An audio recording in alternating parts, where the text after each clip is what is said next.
একজন ১১ বছর বয়সী কন্যা সন্তানের বাবাকে বিয়ে করছেন রোজা আহমেদ। রোজা আহমেদকে কড়া জবাব দিলেন মিথিলা।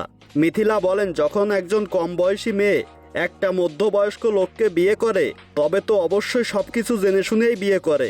তাহসান একজন মধ্যবয়স্ক লোক, তার আগে বিয়ে ছিল, সেখানে অনেক বছর তিনি সংসার করেছেন।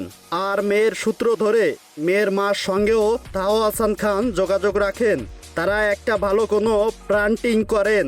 এগুলো তো সব জেনেই রোজা আহমেদ বিয়ে করেছে। সবকিছু তো আগে থেকেই রোজা আহমেদ জানতো।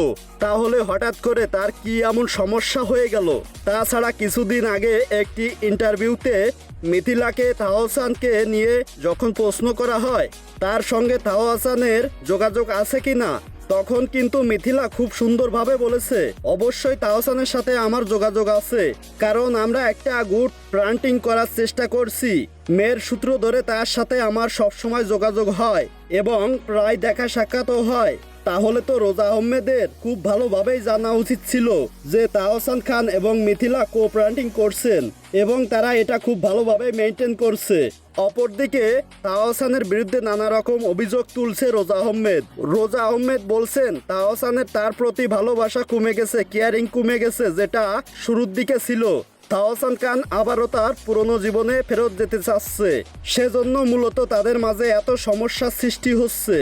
রোজা আহমেদ বলেছেন মূলত সম্পর্কটা হয়েছে ভালোবাসার জন্য, আর যখন সেই ভালোবাসা অনুপস্থিত তাহলে আর ভালোবাসার সম্পর্ক এগিয়ে নেওয়ার কোনো মানেই নেই।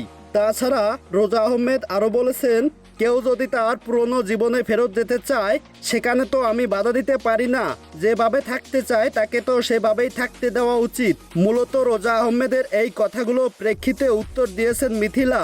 মিথিলা খুব কড়া ভাষায় বলেছেন, সবকিছু জেনেই যখন এসেছে তাহলে তো এত সমস্যা হওয়ার কথা ছিল না।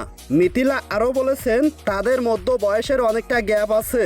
যখন বয়সের এতটা গ্যাপ থাকে তখন তো নানা কিছু মানিয়ে নিতেই হয়। দুজনের মন মানসিকতা অবশ্যই দুই রকম হবে, কারণ তাদের বয়সের গ্যাপটা অনেক বড়।